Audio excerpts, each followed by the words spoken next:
E aí, alunos, tudo bem com vocês? Aqui é o professor Wesley. Essa é uma aula do itinerário formativo de energias limpas e hoje nós introduziremos aqui os conceitos acerca da energia hidrelétrica.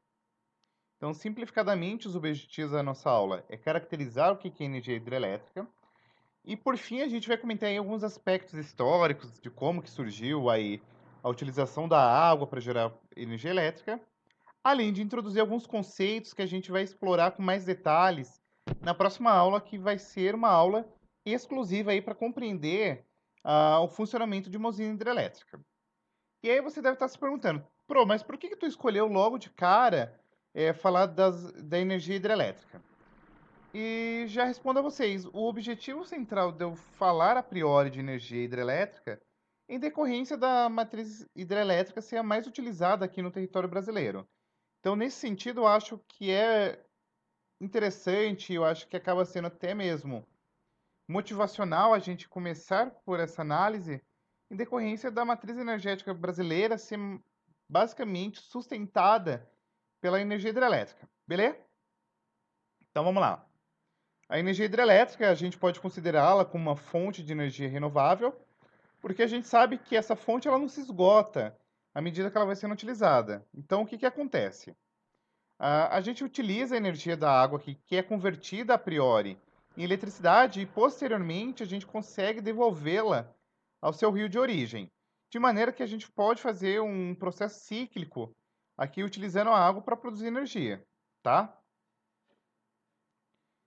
Não menos importante, quando a gente pensa no conceito de hidroeletricidade, é importante a gente se ater de antemão que é um processo impulsionado pelo ciclo da água, tá?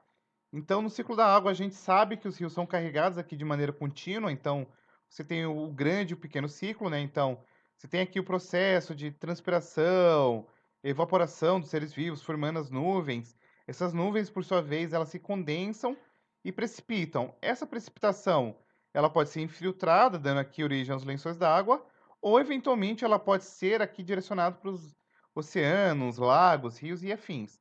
De maneira a qual você tem aqui o processo de evaporação e esse processo aqui, ele vai ser contínuo, tá? Não menos importante, aí, em decorrência da força da gravidade, a gente precisa se atentar que a água ela vai fluir de pontos mais elevados para pontos mais baixos, aí, com uma energia cinética incorporada a esse fluxo aqui de água. O que tu quer falar com isso? O que tu precisa entender, gurizada, é o seguinte. A gente tem uma situação agora que a força da gravidade acaba fazendo com que haja essa precipitação e, consequentemente, a ideia é que a água ela sempre precipite de um ponto mais alto para um ponto menor. E nesse processo no qual a água precipita, ela adquire aqui energia cinética, ou seja, aquela energia associada com o movimento. Beleza?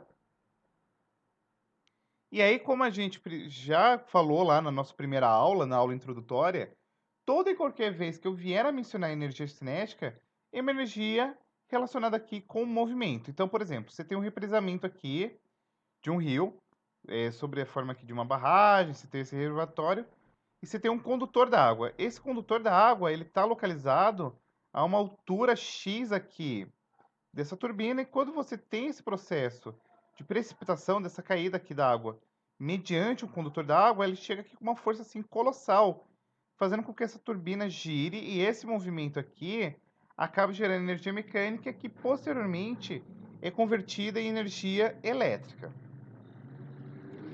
E aí o grande fato é que utilizar a água para produzir energia não é uma coisa assim recente, tá? O ser humano ele aproveitou aí esse movimento gerado pela água, esse movimento, essa energia cinética, utilizando as famosas rodas d'água, tá? Então você tinha aqui essa turbina, essa roda aqui d'água que caía água e isso aqui servia, por exemplo, para fazer o quê? Moer café, produzir movimento aqui para você eventualmente triturar alguma coisa e etc. A turbina hidráulica, que é o que a gente conhece hoje, nada mais é do que uma evolução da roda d'água, tá? Só que a gente vai perceber que aqui tem outros elementos que, diferentemente da roda d'água, não tinha. Então, por exemplo, você tem aqui a presença de pás, baldes, palhetas e etc. E as turbinas hidráulicas, elas fazem o que essencialmente, gurizada? Elas faz uma conversão da energia cinética aqui desse fluxo d'água, tá? Em energia mecânica giratória. E posteriormente essa energia mecânica giratória acaba sendo acoplada aqui a um gerador que converte isso aqui em energia elétrica. Então, se a gente for pensar aqui historicamente, as primeiras rodas d'água, elas utilizavam essa energia mecânica aí, por exemplo, para fazer o quê? Aquele processo, como eu falei, moer grãos, eventualmente conduzir máquinas aqui em serrarias ou equipamentos de ferreiros e por aí vai.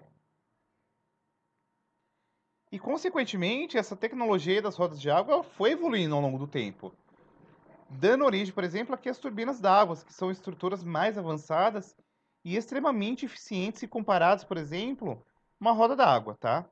Então, quando a gente pensa em turbina, elas frequentemente são encapsuladas justamente para capturar mais água ainda, de maneira a qual você vai ter uma maior conversão, perdão, da energia cinética oriunda desse fluxo d'água em energia mecânica giratória aqui.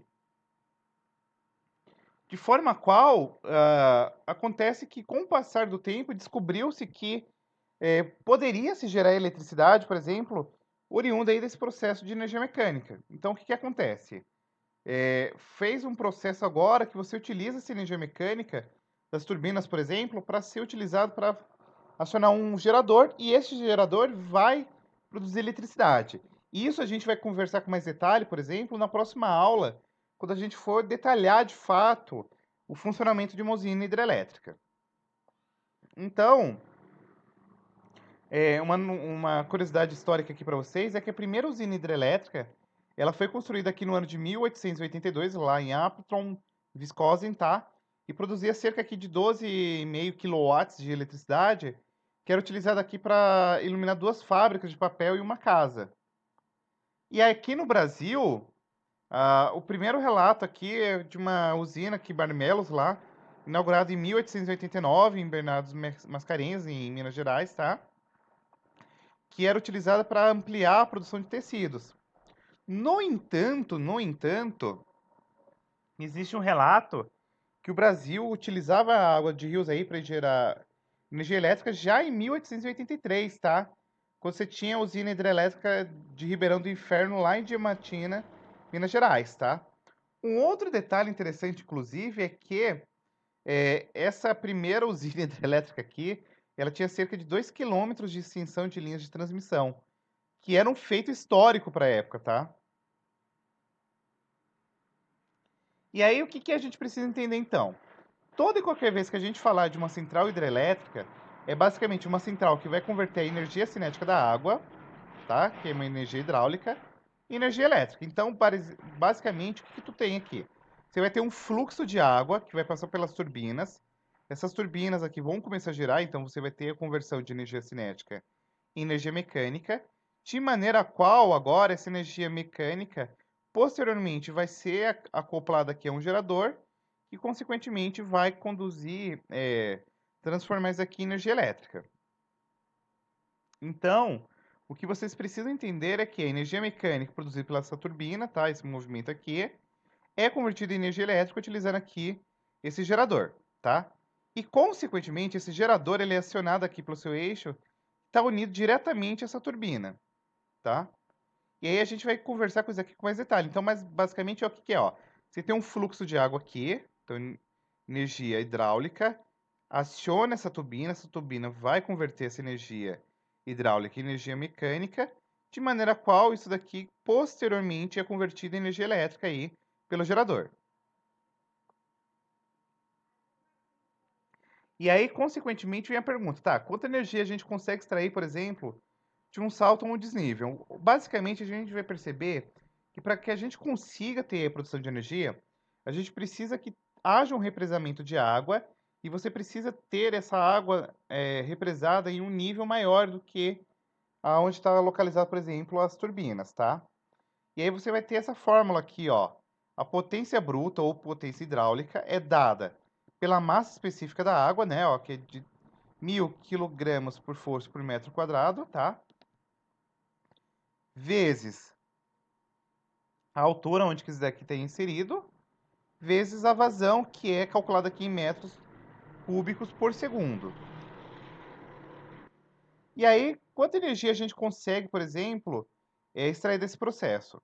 Depende basicamente, primeiro, da vazão e, consequentemente, da queda. Então, a gente vai perceber nas próximas aulas que quando a gente estiver pensando em desenhar uma usina hidrelétrica, a gente tem que pensar o quanto de água vai ser escoada, o quanto que você vai ter de vazão e, consequentemente, a altura onde que você tem esse desnível aí, para, consequentemente, você ter a somatória desses fatores para você conseguir ter uma maior extração de energia, tá?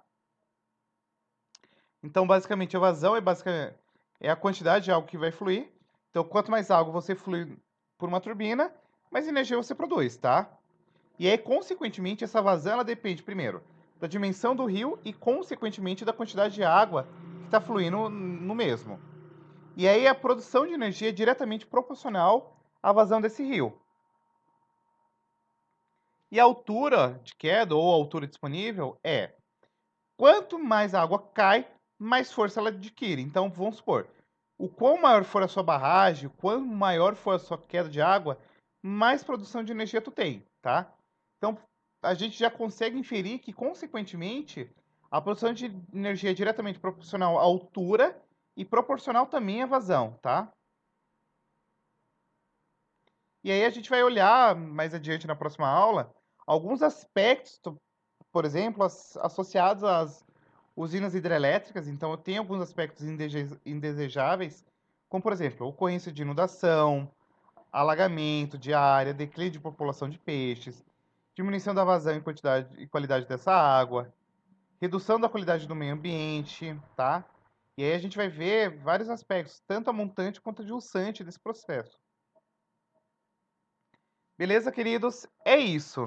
Na próxima aula eu já começo a falar da usina hidrelétrica, a gente entendendo aí passo a passo, componente a componente, tá bom? Um super beijo e até a próxima. Fui!